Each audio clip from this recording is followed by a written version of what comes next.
अब तक लगभग वो सारे ओस्टर मशरूम के शेड्स बंद हो चुके हैं जो हाईटेक नहीं है। मई 2026 जस्ट शुरुआत हुआ है दोस्तों एंड बाहर का टेम्परेचर 40-45 डिग्री सेल्सियस से ऊपर जा रहा है। सच बताऊं तो इस समर का थोड़ा सा असर हमारे शेड पर भी हुआ है, लेकिन प्रॉब्लम यह है दोस्तों कि हम मशरूम कल्टीवेशन बंद नहीं कर सकते। एक बार के आपके डेली ऑर्डर्स, एक बार के आपके डेली के वेदर्स अगर टूट जाए ना तो वो वापस से नहीं मिलते। एंड हाईटेक शेड बनाना हर किसी के बस की बात नहीं है।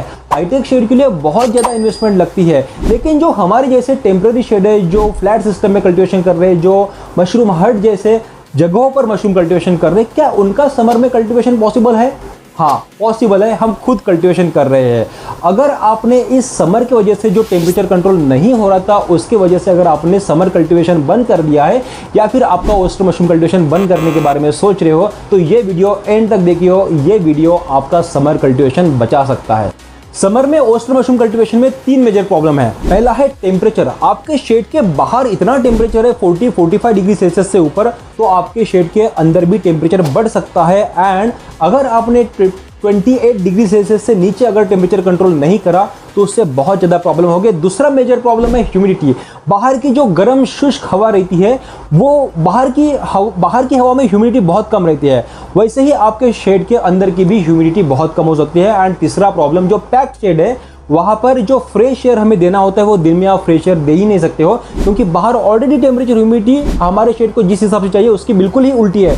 टेम्परेचर बहुत ही ज़्यादा है, ह्यूमिडिटी बहुत ही कम है। जो हमारे शेड के अंदर हमें टेम्परेचर 28 के नीचे एंड ह्यूमिडिटी 70% से ऊपर रखना होता है। तो बाहर का क्लाइमेटिक कंडीशन है, अंदर का क्लाइमेटिक कंडीशन, इन दोनों में बहुत ज़मीन आसमान का फर्क होता है एंड इसको कंट्रोल करना हमें होता है। एंड अगर आप इसको कंट्रोल नहीं कर पाए ना, अपने टेम्परेचर, ह्यूमिडिटी एंड प्रेशर इसको अगर प्रॉपरली कंट्रोल नहीं कर पाए तो आपके शेड में जो आपके बैग्स है उस बैग्स में जो माइसिलियम रन है वो माइसिलियम डिस्ट्रॉय हो जाएगा। आपके बैग्स के जो नए पिन हेड्स है वो ड्राई हो जाएंगे, आपके मशरूम जल्दी मैच्योर हो जाएंगे या फिर ड्राई होना स्टार्ट हो जाएंगे।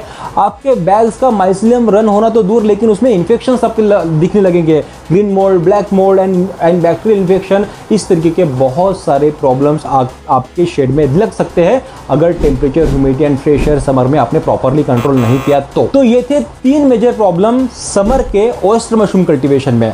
अब आते हैं सॉल्यूशंस की तरफ। सॉल्यूशंस देखने से पहले मैं आपको एक कॉन्टेस्ट बताना चाहूँगा। मैं इसमें आपको 5 सवाल पूछूंगा, उस 5 सवाल का जो जवाब सबसे पहले हमें कमेंट सेक्शन में देगा एंड उसका स्क्रीनशॉट हमें हमारे व्हाट्सएप पर भेजेगा, उनको मिलेगा 1 पैकेट ऑफ मशरूम पिकल। सवाल यह है, पहला सवाल है कि अगर समर में भी आपके यहाँ पर टेम्परेचर कंट्रोल हो जाएगा तो क्या आपका ओस्टर मशरूम कल्टीवेशन कंटिन्यू रखोगे? पहला सवाल। दूसरा सवाल है आपके यहाँ का आप कहाँ से हो? दूसरा सवाल। तीसरा सवाल है आपके यहाँ पर टेम्परेचर अभी कितना है? चौथा सवाल आपके यहाँ पर ह्यूमिडिटी कितनी है? एंड आप क्या ओस्टर मशरूम कल्टीवेशन कर रहे हो या आप करने के बारे में सोच रहे हो? इन 5 सवाल के जवाब देके कमेंट में जवाब दो एंड उसका स्क्रीनशॉट हमें भेजिए एंड जो पहला व्यक्ति रहेगा उसको मिलेगा 1 पैकेट ऑफ मशरूम पिकल। वापस टॉपिक पे आते हैं कि जो हमें समर में टेम्परेचर कंट्रोल करना है वो कैसे कर सकते हैं एंड हम हमारे शेड पर कैसे कर रहे हैं। पिछले वीडियो में हमने बताया था कि हमारा जो मार्च तक हम जिस तरीके से टेम्परेचर कंट्रोल कर रहे थे उसके आगे की कहानी इस वीडियो में हम डिस्कस करेंगे। जिन्होंने वो पिछला वीडियो नहीं देखा उनके लिए मैं क्विकली रिवाइज करूंगा कि किस तरीके से हम टेम्परेचर कंट्रोल कर रहे हैं, ताकि वो बीच में से स्टार्ट नहीं होगा, पूरी आइडिया मिलेगी आपको कि आपके शेड में आप टेम्परेचर को कैसे कंट्रोल कर सकते हो। हमारा जो शेड है दोस्तों, वो शेड में हमारे जो पोल है वो सीमेंट के है, नीचे पूरी 3 फीट की सीमेंट के ईंट की एंड सीमेंट की वॉल है, ऊपर प्रोफाइल शीट्स हमने डाले हैं। सिंपली इस तरीके का एक पोल्ट्री फार्म जैसे हमारा खुद का एक शेड है एंड इसी शेड में हम विंटर में ओस्टर मशरूम कल्टीवेशन कर रहे थे without any problem. Inside humidity को कंट्रोल करने के लिए हमने 1 वे फॉगर सिस्टम लगाया था ताकि विंटर सीजन में एज सच कोई टेम्परेचर का प्रॉब्लम था नहीं। जैसे ही फरवरी के बाद टेम्परेचर बढ़ना स्टार्ट हो गया तो सबसे पहली चीज़ हमने करी कि हमारे शेड से जस्ट हमारे वॉल के 2 फीट दूरी पर हमने पूरी तरीके से एक ग्रीन नेट की पूरी लेयर लगा दी एंड उससे हमारा टेम्परेचर थोड़ा सा कंट्रोल होना स्टार्ट हो गया। उसके बाद जैसे ही टेम्परेचर बढ़ना स्टार्ट हो गया तो दूसरी चीज़ हमने करी कि जो प्रोफाइल शीट है वो गर्म हो रही थी, तो प्रोफाइल शीट के ऊपर हमने है ना हम घास की एक लगभग 10 से 12 सेंटीमीटर की ऊपर से लेयर डाल दी, तो थोड़ा सा टेम्परेचर कंट्रोल होना स्टार्ट हो गया। वापस से जब टेम्परेचर कंट्रोल होना इम्पॉसिबल हो रहा था, 28 के ऊपर जा रहा था, तो तीसरी चीज हमने करी, 3 फीट की वॉल है ना, उसके ऊपर हमने बोरियों की एक चद्दर बना के पूरे शेड में बोरियों की चद्दर लगा दी। उसके बाद वापस से टेम्परेचर कंट्रोल होना स्टार्ट नहीं, कंट्रोल बाहर से जा रहा था, तो हमने 4-वे फॉगर बोरी एंड ग्रीन नेट के बीच में हमने 4-वे फॉगर्स अप्लाई करे एंड 4-वे फॉगर्स चलाने दिए। इससे बहुत हद तक टेम्परेचर कंट्रोल हो रहा था। लेकिन भाई अप्रैल लग गया था, अप्रैल में और टेम्परेचर बढ़ रहा था, तो हमने और एक चीज़ करी, जो ऊपर हमने घास लगा डाली थी वो घास को निकाल दिया एंड ऊपर हमने वाइट पेंट अप्लाई किया, 2 लेयर वाइट पेंट के। एंड जो वाइट पेंट होता है ना, एक ठंडा कूल नाम का एक वाइट पेंट आता है, उसको उसके 2 लेयर लगाए, वो घास वापस से घास डाल दिया एंड इस बार लगभग 15 से 20 सेंटीमीटर की घास की लेयर डाल दी एंड बाकी वापस से हमने टेम्परेचर कंट्रोल करने की कोशिश करी एंड फिर भी थोड़ा सा टेम्परेचर कंट्रोल नहीं हो रहा था, तो हमने जो बाहर की ग्रीन नेट थी उसके ऊपर बाहर से और दूसरी ग्रीन नेट की लेयर लगा दी एंड इस तरीके से हम टेम्परेचर कंट्रोल करने की कोशिश कर रहे हैं। हम किसी भी हालत में 30 के ऊपर हमारे शेड के अंदर का टेम्परेचर नहीं जाता। 28 के ऊपर अगर गया तो सिर्फ 1-8 घंटे के लिए जाता है कि जब कोई प्रॉब्लम हो गया, लाइट चली गई, मैनुअल वाटर्स पे करना पड़ रहा है, इस तरीके की चीज़ें। लेकिन किसी भी हालत में हमारे शेड का अंदर का टेम्परेचर 30 के ऊपर नहीं जाने दे रहे। बाहर का टेम्परेचर जो मर्जी 40, 45 के ऊपर चला जाए, हमारे शेड के अंदर का टेम्परेचर कम से कम 22 घंटे से ऊपर 28 डिग्री से नीचे रहता है एंड कभी कभी थोड़ा बहुत, लेकिन 30 डिग्री सेल्सियस के ऊपर हम किसी भी हालत में टेम्परेचर को जाने नहीं देते हैं। इसका थोड़ा सा असर कल्टीवेशन पे ज़रूर हुआ है।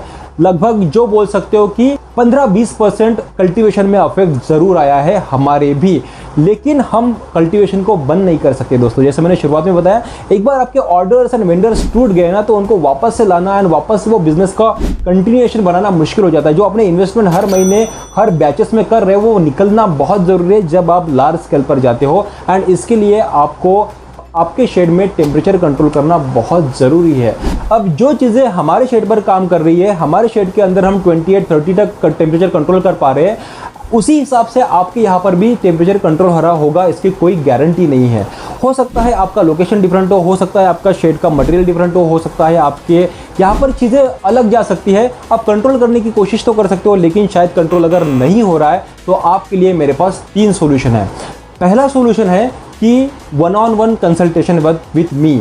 मैं बहुत पहले से कंसल्टेशन करते आ रहा हूँ। जो ऑलरेडी मशरूम के ग्रोवर्स हैं उनको ट्रेनिंग नहीं चाहिए, बस थोड़े बहुत प्रॉब्लम्स है तो उनको थोड़े बहुत प्रॉब्लम्स का ही सॉल्यूशन चाहिए, बाकी की चीज़ें उनको आती है, उनके लिए कंसल्टेशन बहुत बेहतरीन हो सकती है।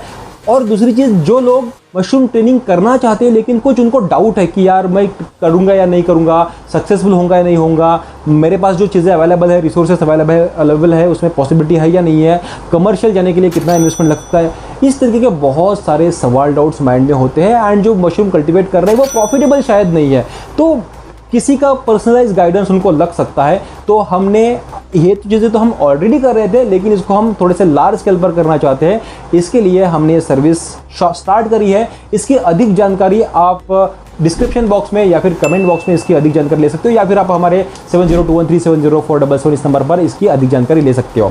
दूसरा सोल्यूशन आपके लिए है कि आप हमारे स्पेशलाइज्ड समर कल्टीवेशन बैच को ज्वाइन कर सकते हो। इसमें हम आपको ऑयस्टर मशरूम, मिल्की मशरूम के बेसिक से लेकर एडवांस नॉलेज देते हैं। इसमें आपको कल्टीवेशन की पूरी चीज़ें रिसर्च लेवल पर इन डेप्थ हर चीज़ सिखाई जाती है। उसके साथ साथ इसका business setup, marketing, selling, branding, local area में मशरूम का अवेयरनेस क्रिएट करके, मार्केट क्रिएट करके लोकल एरिया में बेचना, इसके वेंडर्स क्रिएट करना, वेंडर्स से किस तरीके से बात करना, उसकी स्क्रिप्ट, यहाँ तक हर चीज़ हम आप लोगों को सिखाते हैं। तो पर्टिकुलरली अभी समर चल रहा है ना, तो हर किसी को समर के प्रॉब्लम है, टेम्परेचर के प्रॉब्लम है, तो हर किसी के शेड में कैसे टेम्परेचर कंट्रोल हो सकता है उसके लिए हम पर्सनलाइज गाइडेंस देते हैं। जब मैं शेड का सेक्शन सिखाता हूँ तो शेड कैसे तरीके के होने चाहिए वो सिखाता हूँ। उसके साथ साथ आपके शेड के फोटो वीडियोस में आपको मांगता हूँ, एंड जब फोटो वीडियोस आप मुझे भेजते हो तो उस फोटो वीडियोस के बेसिस पर आपके शेड में किस तरीके से टेम्परेचर कंट्रोल होगा उसका मैं पर्सनलाइज गाइडेंस आपको देता हूँ। तो ट्रेनिंग के अधिक जानकारी के लिए भी आप डिस्क्रिप्शन बॉक्स या फिर कमेंट बॉक्स चेक कर सकते हो, या फिर आप हमारे 7021370477 इस कस्टमर केयर नंबर पर इंक्वायरी जरूर कर सकते हो। एंड तीसरा सोल्यूशन आपके लिए कि जो चीजें हमने करी वही चीजें वैसे के वैसे ही इंप्लीमेंट करके देखो। अगर टेम्परेचर कंट्रोल हो गया तो कंग्रेचुलेशंस, आशा करता हूँ इस वीडियो से आपको वो सारी जानकारी मिल चुकी होगी कि जिस तरीके से हम टेम्परेचर कंट्रोल कर पा रहे हैं, शायद उस तरीके से आपके यहाँ पर भी टेम्परेचर कंट्रोल हो सके। एटलीस्ट आपको जो चीज़ें पता नहीं थी कि इस तरीके से टेम्परेचर कंट्रोल हो सकता है, वो आप इंप्लीमेंट करके देख सकते हो। आशा करता हूँ वीडियो आपको पसंद आया होगा एंड इस वीडियो से आप समर में भी कल्टीवेशन करने का हौसला बनाए रखें। आपको ये वीडियो कैसे लगा एंड अगला कौन सा वीडियो देखना चाहते हो हमें कमेंट सेक्शन में बताएं। वीडियो लाइक करने के लिए, चैनल को सब्सक्राइब करने के लिए एंड वीडियो को कमेंट करने के लिए एंड वो 5 सवालों के जवाब देने के लिए, वीडियो एंड तक देखकर आपका नॉलेज बढ़ाने के लिए और हमारा हौसला बनाने के लिए आप सभी लोगों का बहुत बहुत धन्यवाद।